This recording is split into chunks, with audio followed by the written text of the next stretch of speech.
Welcome to the Paletti Rosa Homestead. Well, today we are going to repropagate celery. This is one of my favorite things to do. It's one of the most easiest, and last year it was so productive for me. So I'm doing it again this year. So why don't you come along and join me? I'll be right back. Okay, so for repropagating celery, just cut your bag open and take your celery out.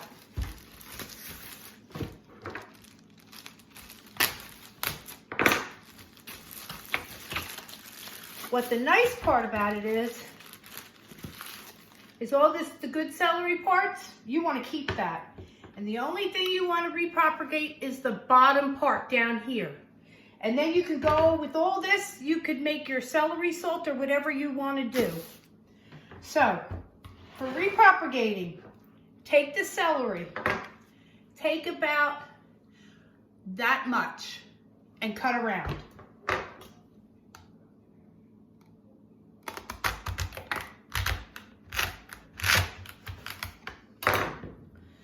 Now what I usually do is I usually try to clean it up a little bit. So, I'll take you over by the water here where I'm going to do it. And so I'm on an angle, I don't know why. Okay, so now it's a little bit better, the camera. So I've cleaned up the celery. So what you want to do now is you want to get a glass, a bowl. And you want to fill it, not fill it all the way to the top, but you want to fill it enough that the majority of that celery is underneath the water. Do not let the top get above the water. What's going to happen is you're going to get it all nice and wet inside. You'll see little pieces of root coming out of the bottom. When you do that, you take it outside and you plant it in soil. Do not cover the very top of it. You could go all the way up to the tip top of it, okay? And put it in the soil and you will get beautiful, beautiful celery, okay? So that is repropagating celery. Now, what are we going to do with the celery when we're all done with it? Well, you want to take your pieces of celery and you want to cut off all the top pieces like this. And the inside yellow piece, put all those pieces, and what you want to do is you want to cut off the tops of all these, just the very, very slight top. Take all those pieces after you're done cutting it and put them in a bowl, because what you're going to do is you're going to freeze all that so that when it comes time to make soup, broth, you've got all those pieces nicely in a bowl. What I do is I take all this and I put it in the freezer, and in that freezer bag, I'll add garlic paper, onion paper, any pieces of the onion I really don't want, basically bones from chickens or turkey or whatever you're gonna make. I throw all that into a bag. If you've got the skins of your carrots, throw them in here. Throw them in the bag and throw them in the freezer. And then when you need them, they're there for you to make a broth. And that is a really nice, healthy broth. Okie doke, so now you've got all these beautiful pieces of celery. You can do many different things with them. When I was growing up, my mother would cut them into smaller pieces and she'd put cream cheese in them and then put a little bit of nutmeg on top. That was really good. That was a good snack. My brother used to like peanut butter in them. That's another good snack. Me, I make my garlic. Good one, Donna. I make my celery salt. Okay, so let's go ahead and make some celery salt. And I'll show you how to cut it up. We'll put it either, I'm going to put mine in a dehydrator, or you can put them in the oven at the lowest temperature that your oven will allow. Okie doke, so I'll be right back. Okay, so to put them in the dehydrator, you want to get pieces. And you want your pieces maybe a 1/2 inch thick. So just cut them all up.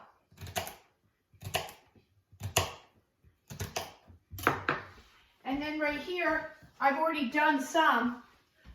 You want to put them on your dehydrator tray or turn around and put them on an oven tray.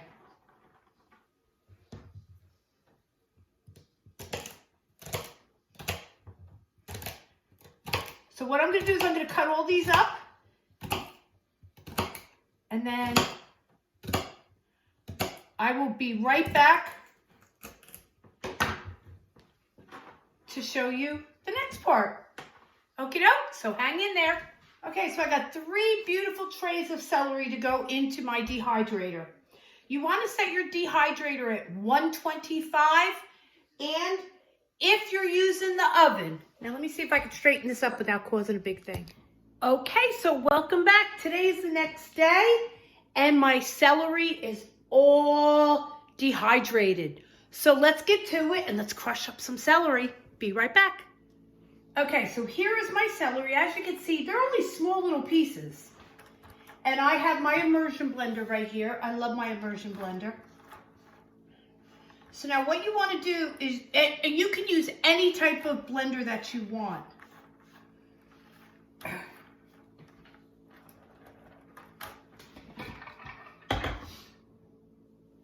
You can even use a coffee grinder.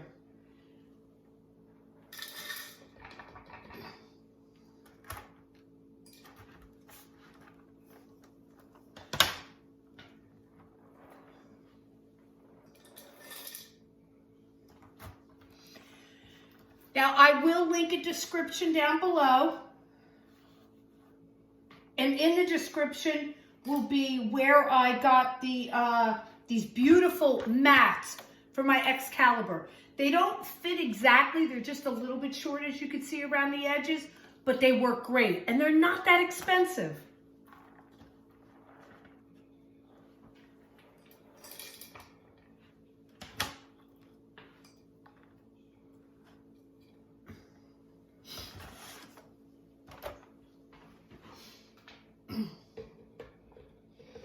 And the Immersion blender I'm using, it has a lot of attachments. I also have, it also comes with like a really big container too, if I want to use the top part of the, the bottom part of the Immersion blender and do something even bigger. So this, I'm going to set it to like 7.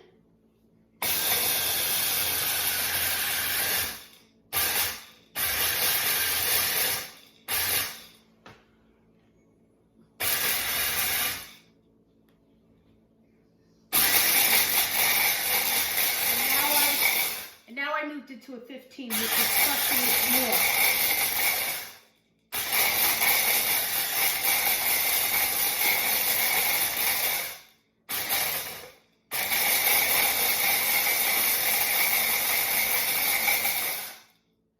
Okay, so let me crush this all down, and I will get back to you, and I'll show you how we continue after that.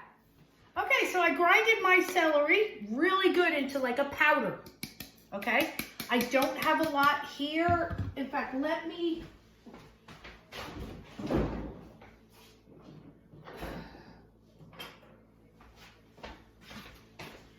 go in like tablespoons so that I can give you an idea.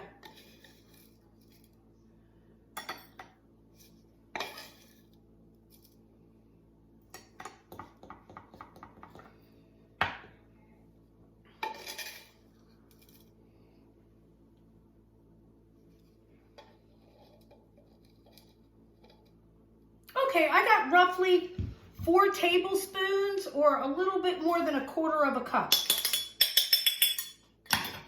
So if you want to make celery salt, you can leave it just like this, the celery, or you can add salt to it and make celery salt. To make celery salt, what you want is you want table salt. Okay, there's a difference between iodized salt and table salt. Iodized salt has is refined. They add iodization to it in order to make it an iodized. You will have, and what that does is it stops it from becoming clumpy. Or you have regular table salt that does not have, there's nothing added to it. So what you want to make your salt here, your celery salt, is you want to add regular table salt. And you would add 1/4 teaspoon for 4 tablespoons. And that's it. That's all there is to it. Make your own celery salt or just regular celery, whatever you like. Put it in your stews, your soups, whatever you like. It's all up to you. Now, I'm going to ask everybody again to do me a huge favor. And I'm trying to use a stick here. Is please, if you're watching my video, please give me a thumbs up. By giving me a thumbs up, my videos are shared more with other subscribers. So I really appreciate as many thumbs up as I can get. If you haven't yet subscribed to my page, please go ahead and do it. Go on this journey with me. I do a lot of different things, and I do gardening, I do raised bed, canning, dehydration, recipes, all different things. If you have any suggestions on something you'd like to see, if I could do it, I'll be glad to do it. So please leave me a comment. So thanks for joining me. I hope you enjoyed this video. And again, please don't forget, thumbs up. Have a great day, everybody. And thank you for visiting the Paletti Rosa Homestead. Have a great day. Bye-bye.